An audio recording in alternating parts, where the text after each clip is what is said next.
고린도 후서 4장 16절에는 사람에게는 두 사람이 있다라고 해요. 겉사람과 속사람이라는 단어를 써서 표현합니다. 우리가 낙심하지 아니하노니 우리의 겉사람은 낡아지나 우리의 속사람은 날로 새로워지는도다. 겉사람, 그건 우리 외모, 오늘 주제인 외모 또는 스펙, 또 집안 배경, 또 사회적인 지위, 이런 걸 겉사람이라고 표현하고, 속사람은 우리의 내면, 영혼의 상태, 또는 숨은 사람, 이런 식으로 표현한 우리의 영혼의 중심을 표현하는 단어이죠. 여러분, 뭐가 더 중요할 것 같습니까? 네, 고민을. 네, 고민을 해야 되죠. 네. 겉속사람. 네. 그럼 둘 다? 속겉사람. 네. 네. 속사람이 중요하죠. 왜냐하면 성경에 써 있으니까. 네. 18절에 써 있죠. 우리가 주목하는 것은 보이는 것이 아니요 보이지 않는 것이니 보이는 것은 잠깐이요 보이지 않는 것은 영원합니다. 보이는 겉사람은 잠깐입니다. 근데 여기에 목숨을 걸게 되면 불행해지죠. 데이빗 포스터 윌러스라는 미국의 유명한 작가가 이렇게 얘기했습니다. 신의 대상 그것을 숭배하면 그것이 우리를 잡아먹는다. 자기 몸, 외모를 사랑해보라. 그러면 당신은 자신이 늘 못생겼다고 느낄 것이고 나이가 들어가면서 당신 스스로를 100만 번 죽이는 경험을 하게 될 것이다. 나이가 들면서 쪼글쪼글해진 자기를 보면서 스스로 100만 번 죽는다라는, 그러니까 겉사람의 목숨을 걸면. 근데 문제는 이분도 자살을 하셨어요. 중요한 것은 속사람입니다. 근데 많은 분들은 겉사람에 속죠. 내가 성공하고 외모가 괜찮으면 내 영혼도 괜찮은 줄 착각합니다. 또 많은 목회자들도 겉이 번지르한 분이 교회에 들어오면 그분 축복받아서 그렇다고 여기고 또 중책을 맡겨주다가 또 낭패를 당하곤 하지요.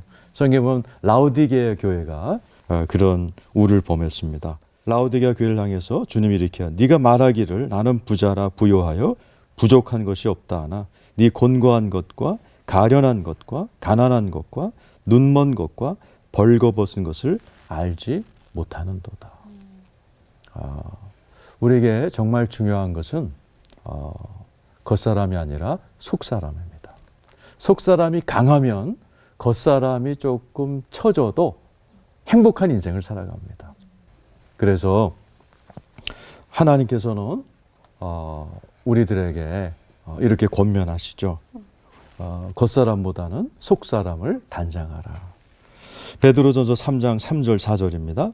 너의 단장은 머리를 꾸미고 금을 차고 아름다운 옷을 입는 외모로 하지 말고 오직 마음에 숨은 사람을 온유하고 안정한 심령에 썩지 아니할 것으로 하라. 이는 하나님 앞에 값진 것이라. 그러니까 우리 집사람이 저한테 옷 사달라고 그러면 꼭 같이 읽는 말씀입니다. 네, 너의 단장은 아름다운 옷을 입는 외모로 하지 마라. 속사람을 단장해라. 이 말씀을 읽다 보면 떠오르는 분의 간증이 있습니다. 우리나라 법무 장관을 지내셨던 분이십니다. 그분이 이제 어떤 일로 감옥에 가게 되셨고, 감옥을 이제 출소해서 이제 크리스찬 신문에 전면으로 간증을 실은 내용입니다. 너무나 와닿아서 이분이 감옥에 들어가서 제일 먼저 드린 회개 기도가 굉장히 와닿았습니다. 이분이 감옥에 들어가서 무릎을 꿇고 제일 먼저 회개했던 내용은 자기가 이제 그 법관이 되고 나서 하나님 앞에 새벽 기도를 매일 나가면서 빨리 검찰총장 되게 해달라. 새벽 기도마다 부르짖었던 것을 제일 먼저 회개하셨다는 거죠. 그러면서 이렇게 덧붙이셨어요. 내가 그때 새벽 기도 때 기도했어야 할 내용은 내가 높은 자리에 가도 어떤 유혹도 이길 수 있는 내 속사람을 강건하게 해달라고 기도했어야 되는데 나는 정말 중요한 기도는 안 하고 이게 겉사람만 높여달라고 기도했던 그 새벽 기도의 모습이 가장 부끄러웠다. 우리도 이런 우를 많이 범할 때가 있습니다. 그래서 우리가 정말 중요한 것은 외모가 아니라 겉사람이 아니라 속사람이기 때문에 이렇게 후회하기 전에 우리가 하나님 앞에 내 속사람을 강건하게 해달라는 기도로 나를 단장하는 그런 저와 여러분 되기를 축원합니다. 아멘. 기도하겠습니다. 하나님 아버지, 우리의 속사람이 성령의 능력으로 강건하게 도와주시옵소서. 우리 겉사람에 속지 않고 주님이 주시는 하나님의 그러한 형상과 모양을 닮은 그러한 예수 그리스도의 신부로 잘 단장해 나가는 우리 모두가 되게 하여 주옵소서. 아멘. 예수님의 이름으로 기도드립니다. 아멘.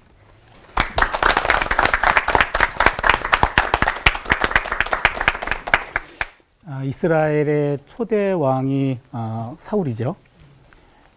사울은 시작은 좋았는데 나중에 하나님 말씀에 불순종해서 폐위됩니다. 근데 그 사울을 세웠던 사람이 사무엘인데, 그래서 킹메이커였죠. 그런데 사울이 불순종하자 이제 그 사람을 폐위시키는 것이 또 사울이었어요. 킹브레이커가 되죠. 사무엘상 15장 26절에 보면 사무엘이 사울에게 이르되 나는 왕과 함께 돌아가지 아니하리니 이는 왕이 여호와의 말씀을 버렸으므로 여호와께서 왕을 버려 이스라엘 왕이 되지 못하게 하셨음이니이다. 이렇게 말합니다. 그리고는 새로운 왕을 세우는 일이 비밀리에 시작이 됩니다. 기존에 왕이 있습니다. 사울 왕이 있어요. 그런데 이미 하나님은 그 사람을 폐위시켰고 사무엘에게 새로운 왕을 물색하라는 명령을 내렸습니다. 다른 사람을 이제 기름 부어 왕을 세워야 되는 일인데 사울의 입장으로 봐서는 반역이죠. 게다가 사울은 그것을 느꼈는지 곳곳에 첩보원들을 심어놔가지고 사무엘의 일거수일투족을 다 보고받고 있었습니다. 그러게 사무엘이 잘못 움직였다간 새로운 왕에게 기름 붓기 전에 본인이 먼저 처형당하는 이러한 위급한 순간이었습니다. 하나님은 사무엘에게 유다 지파의 땅 베들레헴에 가서 이세의 아들 중에서 한 왕을 세우라고 명령하셨습니다. 사무엘이 베들레헴에 이르렀습니다. 그러면서 의도적으로 이세의 아들들을 제사에 이렇게 참여하도록 초청을 합니다. 누군지는 모르죠. 그래서 아들들이 다 초청돼서 왔습니다. 7명의 아들을 데리고 왔습니다. 이세가. 그래서 맨 처음에 이렇게 한 명씩 후보를 이렇게 보여줬는데 첫 번째가 엘리압이었어요. 맏아들이죠. 엘리압이란 말은 엘 하나님, 리 나의 아브. 그러니까 나의 하나님은 아버지시다. 그러니까 이름이 아주 은혜스럽죠. 그래서 엘리압을 딱 보자마자 사무엘이 탄성을 지릅니다. 야훼께서 기름 부신 자가 바로 저기 있도다 그럽니다. 그랬는데 사무엘은 지금 엘리압의 용모와 큰 키를 보고 저 사람은 왕이다 이렇게 생각한 겁니다. 그랬는데 사무엘은 여전히 사울 왕과 같이 외모가 출중하고 키가 큰 사람을 왕의 제목으로 생각한 겁니다. 하나님께서 사무엘에게 내 생각은 네 생각과 다르다라고 얘기해요. 그러면서 사무엘상 16장 7절에 여호와께서 사무엘에게 이르시되 그의 용모와 키를 보지 말라. 내가 이미 그를 버렸노라. 내가 보는 것은 사람과 같지 아니하니 사람은 외모를 보거니와 나 여호와는 중심을 보느니라 하시니라. 너는 외모를 보지만 나는 중심을 본다. 그래서 사무엘은 이새가 동반한 아들 7명을 다 봤습니다. 그런데 그 가운데 왕으로 기름 부을 자가 없었습니다. 그런데 이새는 자신의 아들을 다 데리고 온 거예요. 근데 그 안에는 없는 겁니다. 그래서 사무엘이 이새에게 또 다른 아들이 있습니까? 라고 물어봤더니 하나 있긴 있는데 그러면서 영 내키지 않는 막내 아들 하나가 있습니다. 사무엘상 16장 11절에 이렇게 얘기해요. 아직 막내가 남았는데 걔는 양을 지키고 있어요. 여기서 우리말로는 막내라고 번역했는데 히브리어로는 작은 자예요. 그 참 보잘것없고 하여튼 뭐 좀 뭐 내세울 것 없는 막내 하나가 있습니다. 걔는 지금 양을 치고 있어요. 8번째 아들이죠. 그렇죠?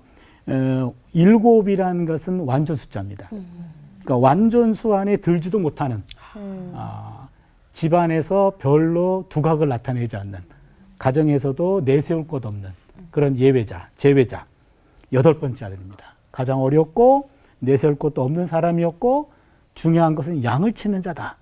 사실은 뭐 양을 치는 게 어때서 그런 생각이 드는데 고대 이스라엘에서 목동은요. 오늘날의 3D 업종 중에 하나였습니다. 목동은 더럽고 냄새나는 직업이에요. 당시 목축은 자급자족이 목적이었기 때문에 자신들이 집안만 먹고 살 수 있을 만큼 소규모였고 그리고 양떼를 키우고 이러는 것들은 집에서 여자나 나이 어린 소년들이 담당하는 일이었습니다. 그래서 하잘것없는 일로 취급된 거죠. 그런데 하나님의 눈은 이새가 외면한 작은 자 다윗에게 꽂힙니다. 그래서 사무엘상 16장 12절에 이에 사람을 보내어 그를 데려오매 그의 빛이 붉고 눈이 빼어나고 얼굴이 아름답더라. 사실은 제가 오늘 이 본문을 준비하면서 외모는 조금 지우고 하나님은 마음을 보시는 분이라서 본문을 택했다가 나중에 보니까 외모가 나와요. 그래서 제가 고민을 많이 했습니다. 그래서 내 구미대로 성경을 볼 수는 없으니까 다윗은 외모보다는 중심을 보시는 하나님의 눈에 들었는데 그런데 하나님의 마음에 든 다윗은 외모도 나쁘지 않았다. 그렇다 보면 외모보다 중심을 보시는 하나님의 눈에도 외모는 전혀 무시되지 않는다. 따라서 외모가 중요하지 않다라는 말은 맞지 않다. 저는 이 말을 외모가 중요하지 않다라는 말을 하고 싶은 외모인데 그러나 성경에서는 지금 외모보다 더 중요한 것은 마음이다. 그렇지만 외모만 중요시하는 외모 지상주의가 잘못된 거다 이 말이죠. 그렇다면은 무엇보다도 중요한 게 마음이라 그랬는데 과연 이 마음은 뭘까? 다윗을 대강 다시 주목해 봤습니다. 그랬더니 사무엘상 13장 14절에 다윗은 하나님의 마음에 합한 자라 그랬어요. 하나님의 마음에 합한 자. 그럼 하나님의 마음에 합한 자는 과연 어떤 마음을 가진 자인가? 사무엘하 8장 15절에 적혀 있더라고요. 다윗이 온 이스라엘을 다스려 다윗이 모든 백성에게 정의와 공의를 행할세. 이겁니다. 정의와 공의를 행하는 사람의 마음이 하나님의 마음에 합당한 거고 하나님은 그거를 보신다는 얘기죠. 그러면은 정의와 공의를 행한다는 말은 또 뭘까? 시편 72편에 보면은요. 하나님이여 주의 판단력을 왕에게 주시고 주의 공의를 왕의 아들에게 주소서. 4절에 그가 가난한 백성의 억울함을 풀어주며 궁핍한 자의 자손을 구원하며 압박하는 자들을 꺾으리로다. 한마디로 얘기하면 하나님이 찾으시는 마음은 약자를 돌보는 마음이죠. 그렇다면 다른 사람과 어울려 살기 때문에 외모도 뭐 중요합니다. 그러나 외모보다 더 중요한 것은 마음입니다. 그 마음은 하나님의 마음에 합당해야 하죠. 하나님의 마음에 합당한 마음이란 나보다 약한 자를 우선적으로 의식하며 돌보는 것. 그래서 약자 돌봄이 외모보다 더 중요하다는 거죠. 그래서 오늘 성경을 통해서 다윗은 하나님의 마음에 합당했다. 어떤 마음인가? 약자를 돌보는 마음. 목동이었던 그가 하나님께 쓰임받은 가장 큰 경쟁력을 가진 자였다. 다시 한번 이 말씀을 마음에 되새겼으면 좋겠습니다. 기도합니다. 하나님, 우리는 사람의 외모에 끌리지만 하나님은 외모의 유혹에 끌리지 않고 우리의 마음을 보십니다. 우리의 마음이 약자들을 향해 있고 약자와 더불어 살 때 그 마음이 하나님의 마음에 합당한 마음이고 가장 큰 경쟁력임을 깨닫게 해주시니 감사합니다. 아멘. 우리의 마음을 잘 가꾸는 우리의 남은 삶이 되게 하여 주시옵소서. 아멘. 예수님의 이름으로 기도드립니다. 아멘.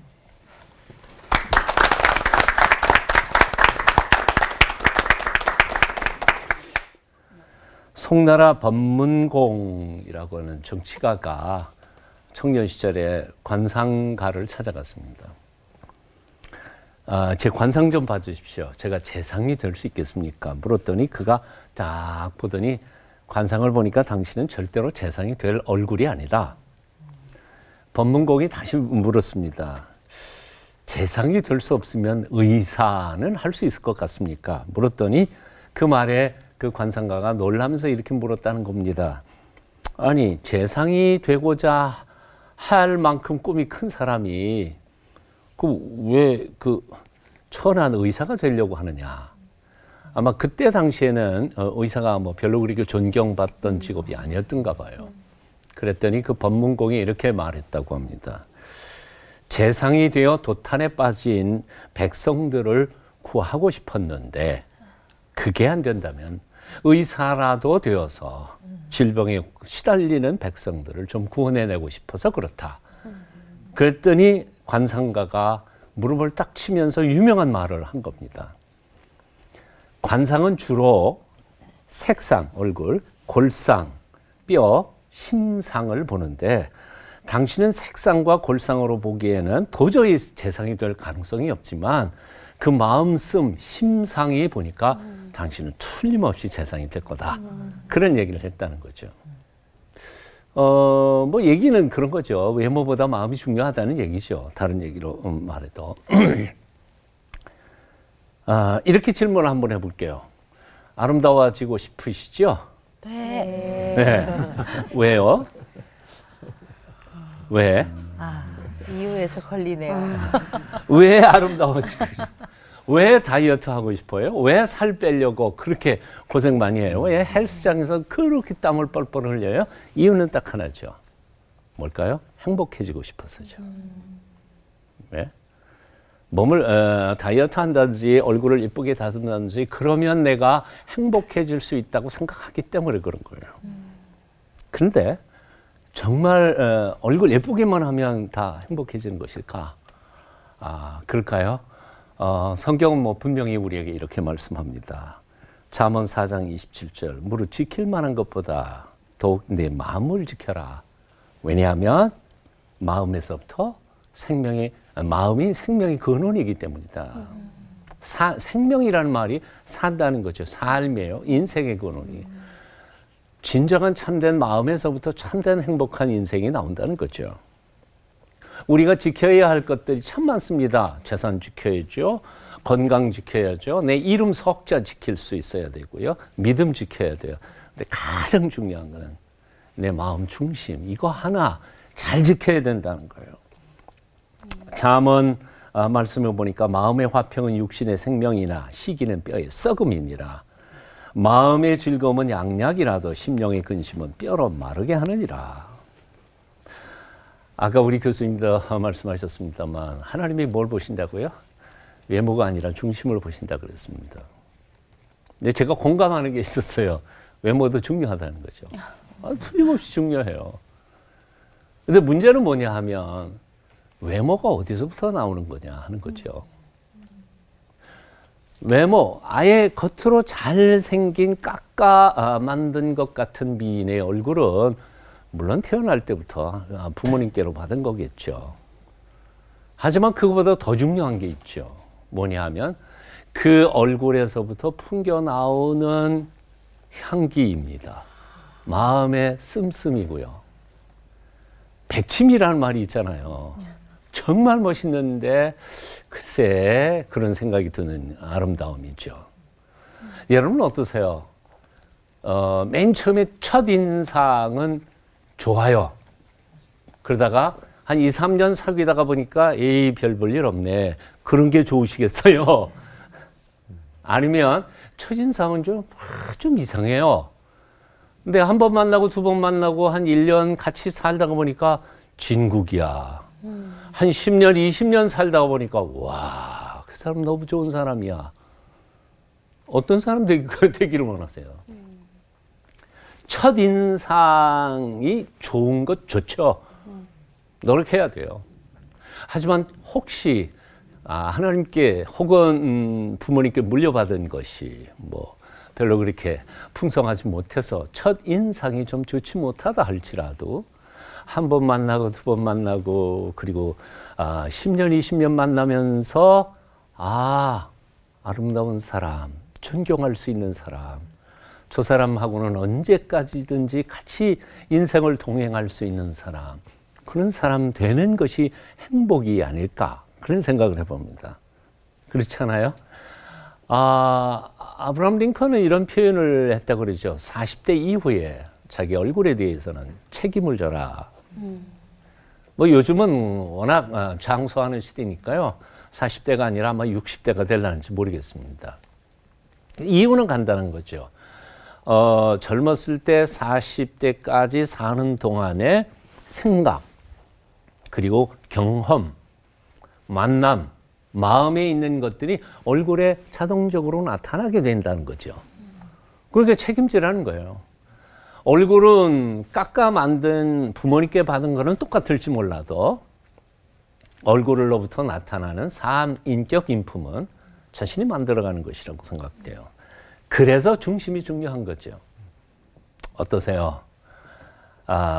마음 중심을 지키기 위해서 애쓰는 노력이 우리 얼굴 몇 군데 고치는 것보다는 훨씬 낫지 않을까 하는 생각을 해봅니다. 한 가지만 결론을 맺어보면 이렇습니다. 인생의 궁극적인 성공, 누가 허락할까요? 입사시험에서 면접관이 할까요? 아니면 내 애인이 할까요? 내가 다니는 직장의 상사가 내 운명을 쥐고 있을까요? 아니요, 그렇다고 생각하진 않아요. 결국 누구에게 마음이 들어야 돼요? 우리 인생을 쥐고 계신 하나님이시죠. 하나님께 마음에 들도록 우리의 마음을 다듬어가고 지켜갈 때 내 얼굴도 역시 하나님이 기뻐하시는 사람들로 변화되어 가지 않을까 하는 생각해 봅니다. 여러분의 얼굴이 예수 그리스도의 향내 나는 아름다운 외모가 되셨으면 좋겠습니다. 기도하겠습니다. 외모가 아니라 중심을 보시는 하나님, 우리가 세상 시류를 따라 방황하지 않고 오직 주님만 바라보며 묵상하며 마음을 가꾸어 감으로 우리의 얼굴, 우리의 삶 속에서 예수님의 향내가 나도록 은총을 베풀어 주시옵소서. 예수님의 이름으로 기도합니다. 아멘.